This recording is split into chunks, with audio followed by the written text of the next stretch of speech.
Hey guys, what's going on? I hope you're having a great day. Today, I want to talk to you about Red Rooster.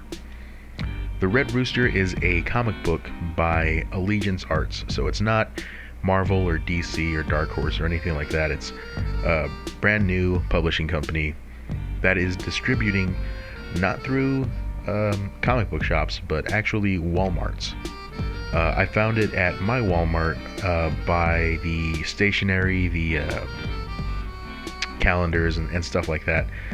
I've heard other people finding it like in electronics or by like the book section, if Walmart still has a book section.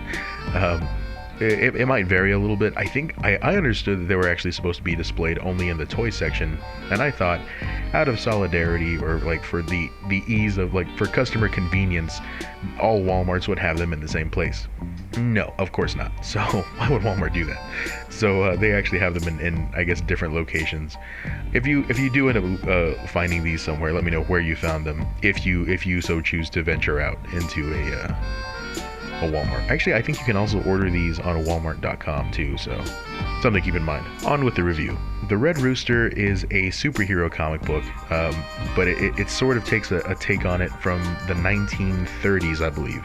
So it kind of feels like the golden age of comics, where like all the heroes are the best qualities of humanity, and all of your villains kind of embody the negative aspects of humanity. They're all like greedy and petty and selfish, where the heroes are trying to make the world a safer, better place. I guess on the surface, I looked at this book and I thought, oh, it's gonna be kind of like an Adam West Batman kind of campy, fun book. There's gonna be a lot of pop quizzing sound effects while he's punching people. It's actually a relatively serious book. It's still really fun. I don't want to take away from that aspect of it. It is actually a really fun book to read. It's just not like a silly book. It's a really cool looking book. It's a really fun designed world. So the overall plot of the first issue, which I think is only like 24 pages, something like that, you have the Red Rooster, and it's a more serious tone than the very first couple of pages, where it looks like he's stopped being the Red Rooster already.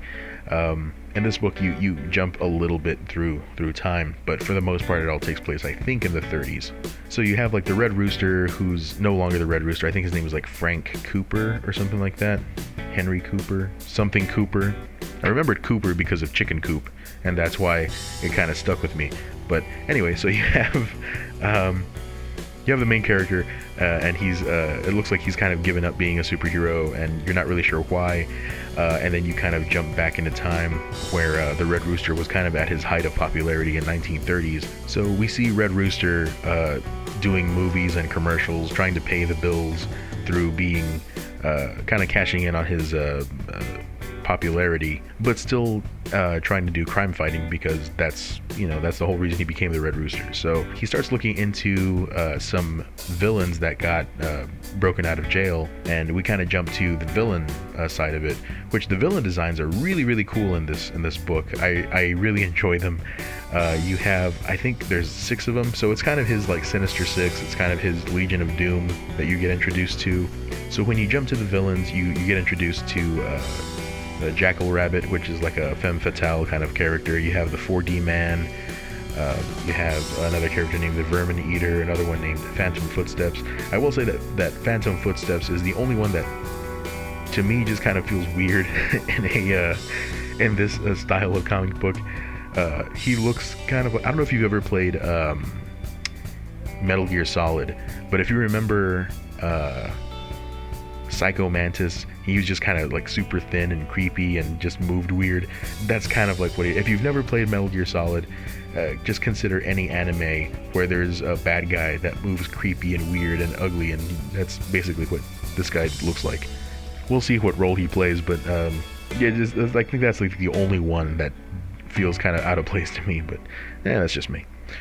So then you have Slugmug, and you have Fire for Hire, and I think those are like the 6 main villains, kind of meeting their mysterious jailbreaker, benefactor kind of guy. And they find out that what this guy wants is to defame the Red Rooster, or just kind of make him stop being the Red Rooster.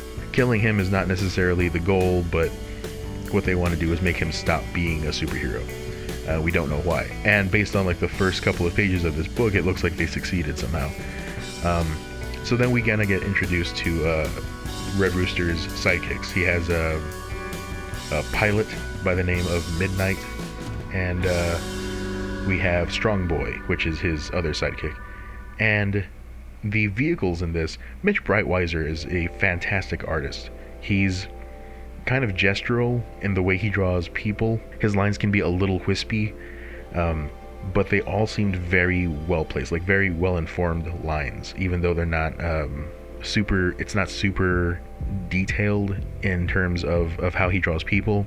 He is very well versed in drawing and getting the idea across to you of what it is that you're looking at. I mean, gestural is just kind of like the best way I can put it, but he is building a world here that's really fun to look at. The backgrounds, the mechanical work, all of it is really, really cool. So the first issue kind of just ends with the bad guys getting ready to ambush Red Rooster, and you're just kind of left to kind of stay tuned until the next episode is what they're called. They're not called issues, they're called episodes. So I would check out the Red Rooster. The colors are fantastic. Mitch Breitweiser is doing all of the line work. His wife, Betty Breitweiser, is doing the colors, and these colors are incredible.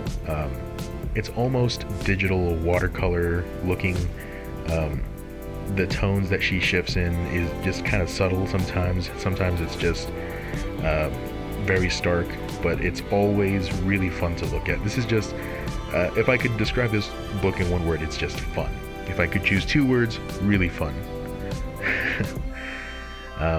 Alright, so a little bit about this painting that I'm doing. This is the Red Rooster. This is drawing I did on some watercolor paper. And I make some mistakes. I feel like I haven't done like a real honest to goodness watercoloring from start to finish for you guys. And just in general, I haven't done like a drawing to inking to watercoloring probably in a while. Almost 6-7 months or something like that. I actually can't remember the last one I did, where I start with a blank page and then, pencils and then inks and then watercolors. So it takes me a little while to get into it. And like I said, I make some mistakes. I kind of have to readjust some pencils, and even some ink lines kind of went out of whack. And then the watercolor was giving me problems too. I just felt kind of awkward about this. And then, of course, my camera died, and I didn't know it. So I don't know how much footage is actually missing. I feel like it was probably only about 15 minutes, 20 minutes towards the end, where I kind of looked up and I was like, oh no, that's it. Because I remember like periodically checking, like, okay, the light's still on. I checked the battery and I was like, 25% left. I'm like, okay, I've got like another hour or so on my battery. And then I looked up, like I said, I felt like 20 minutes later when I was about done, and I was like, oh, that's dead. That's gone. All right. So I kind of just uploaded a chunk of the work I did. So sorry I didn't get to do the whole thing, but hopefully this gives you an idea of my process and what I do whenever I'm having problems. I just keep reworking areas until I've overworked areas and I feel like it's adequate, like it's okay. I'll leave it alone. I'll come back to it later. And that's kind of what you're seeing here. You'll see me pause an awful lot too. And I feel like this is actually pretty important for artists to do. Pause. Take a step back and look at your drawing. See what you're happy with. See what you're not happy with. Because once you put that ink down, it's there. It's not going anywhere. Especially not if you're gonna put watercolor on it later. You can use whiteout to take out some of those ink lines, but then that watercolor is not really gonna hold on to that whiteout either. You're gonna have a white mark on your drawing. So I do pause here and there. If you see me like stop, I have to stare at it and like, okay, kind of evaluate if I'm happy with where it's at before I kind of move on to the next step. I don't think there's anything wrong with that.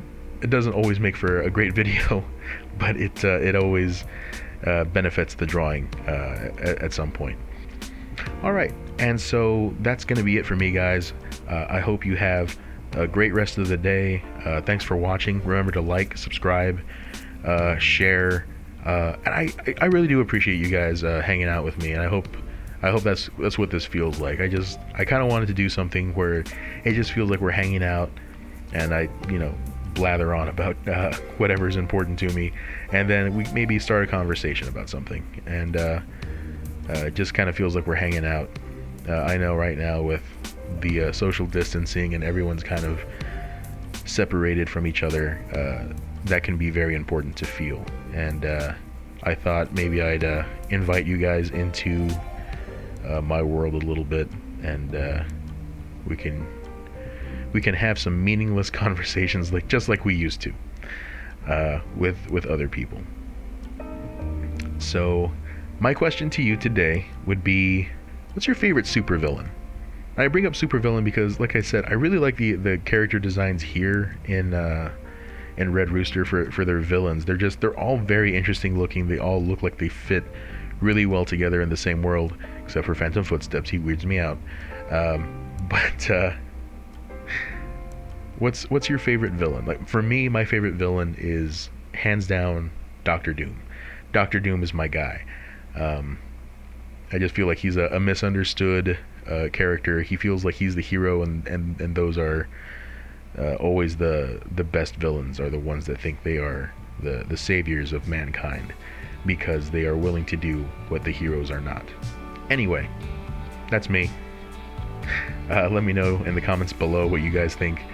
I will see you guys in the next video. Until that day, good luck, Godspeed.